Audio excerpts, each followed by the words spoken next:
거래 절벽이 일어나면서 부동산 시장이 차갑게 얼어붙었다라는 얘기를 많이 했는데 네. 2월에는 거래량이 좀 살아났더라고요. 그래도 네네. 2,000건 정도 기록을 했는데 3월에는 또 조금 미약한 수치가 지금 뭐 나온 것 같아서 아직 3월에 다 지나진 않았지만 네네. 그래서 지금 거래가 좀 살아났는지에 대한 뭐 가늠을 못 하겠더라고요. 어떻게 봐야 됩니까? 일단 뭐 3월 아직 지나지 않았고 예, 예. 기간이 남아 있고요. 또 실거래 신고 기간이 있기 때문에 거래하고 30일이거든요. 예, 그래서 예.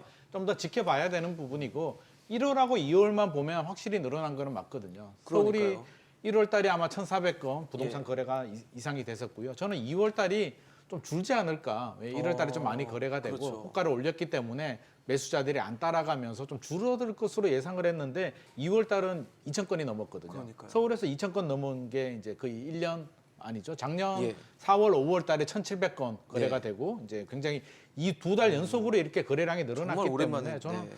좀 의미는 부여할 만하다. 이게 한 달이면 그냥 일시적인 현상으로 보겠는데 두 달이기 때문에 의미를 부여할 것 같고요.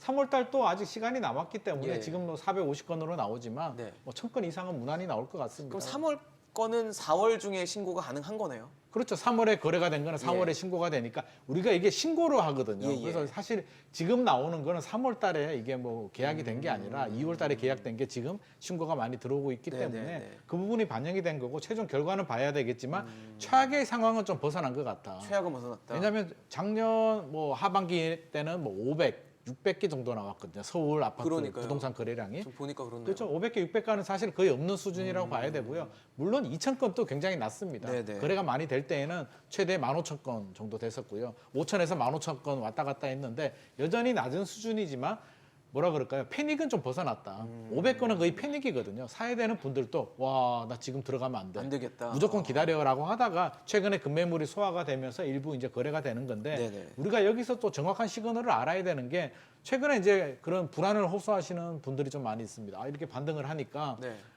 아, 또 집값 또 폭등하는 거 아니야? 아. 나 지금이라도 또 사야 되나? 나 더 트라우마인가요? 떨어질 줄 그쪽은? 알고 예. 기다리려고 했는데 어떻게 해야 되냐라고 이제 물어보시는 분들이 많이 있는데 저는 이제 시작이라고 보고요. 우리 2008년도, 2009년도 글로벌 금융위기 때 생각해 보면 그때 6개월 정도 쭉 빠졌다가 예. 회복을 하고 그다음 한 3년 정도 굉장히 등락을 거듭하면서 이렇게 보합세로 갔었거든요. 그렇게 바라본다면 저는 이번 장도 급매물이 소화가 되면서 충격, 패닉은 벗어났지만 급등하지는 않을 것이다. 결국에는 오르락 내리락 하면서 한 2, 3년 정도 더 갈 수도 있기 때문에 너무 불안해하지는 마라.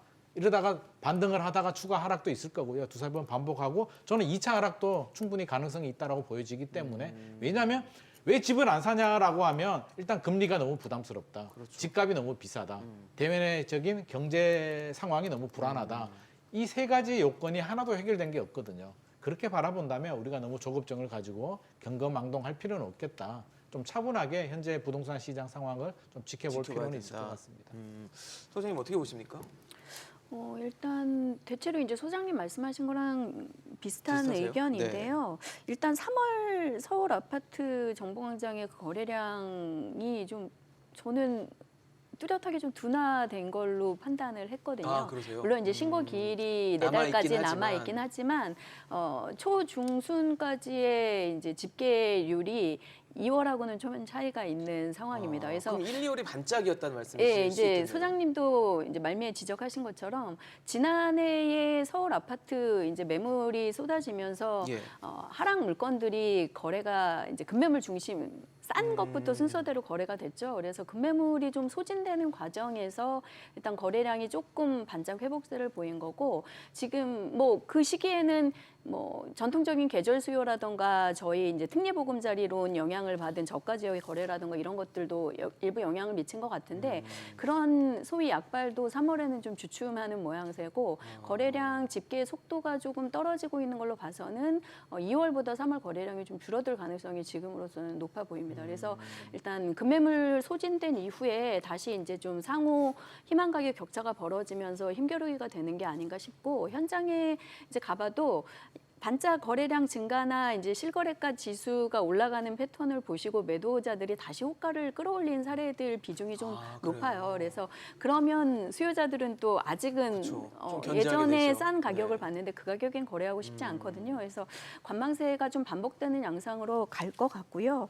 지적하신 것처럼 이제 시장의 전반적인 리스크 요인들이 아직 좀 해지되지 않은 것들이 많다 예, 예. 보니까 뭐 금리의 방향성은 저희가 동의하고 있지만 연내 계속 변동성을 보일 가능성이 높고 그리고 올해 저희 경제 성장률 전망치도 계속 좀 하향 조정되는 상황에서 이제 상저하고를 기대하고는 있지만 이게 뭐 그러니까요. 낙관하기는 좀 쉽지 않은 상황이어서 전체적으로 금리가 오르더라도 경제 상황이 이제 호황이 좋으면, 되면 문제가 없는데 경기도 침체 우려가 커지면서 금리가 그렇죠. 높아진 상황이라서 사실은 구매력 회복이 좀 쉽지 않다라고 보여집니다. 그리고 국내에서는 아직 그렇게 불거지지 않고 있어서 다들 이제 눈치를 보고 있지만 미국이나 유럽에서 지금 은행 쪽의 아, 유동성 시스템 리스크가 이미 한두 건씩 터져 나오고 있는 상황이다 그러니까요. 보니까 예. 글로벌 전반적인 유동성 리스크나 이런 것들이 과거 리먼 사태 이후 한 3년간 보셨던 것처럼 발생할 가능성이 남아 있다고 보셔야 되거든요. 그래서 그런 것들을 겪는 동안 아까 말씀해 주신 거랑 비슷한 의견인데요. 지금 급락장 이후에 기저반등을 하긴 했는데 네네. 그 추세 흐름을 이어가긴 좀 불가능할 것 역부족일 것 같고요. 같다. 뭐 소위 이제 좀 점점 작아지는 W자 형태로 약보합 구간이 이어질 가능성이 현재로서는 좀 많아 보입니다.